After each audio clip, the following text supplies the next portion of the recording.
আসসালামু আলাইকুম, hello viewers, সবাই কেমন আছেন? আপনাদের মাঝে নতুন একটা ভিডিও নিয়ে এসেছি। কীভাবে ডিজেল ইঞ্জিনের নজল টেস্ট করা হয়। আগে নজলের ক্যাপটা খোলা হচ্ছে।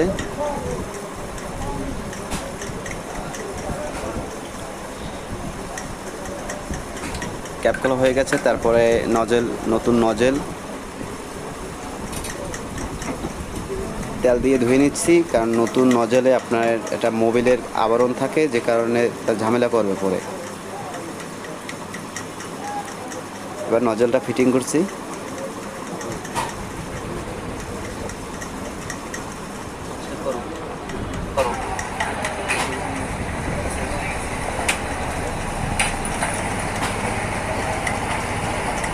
নতুন একটা ক্যাপ দিয়ে দিচ্ছি, পুরনো ক্যাপটা ভালো ছিল না। এবার নজল টেস্টের পালা। বন্ধু, ভিডিওটা যদি ভালো লাগে আমার চ্যানেলটি সাবস্ক্রাইব করেন,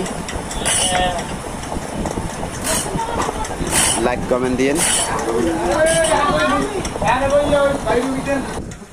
এই নেন, ধরেন মিটার।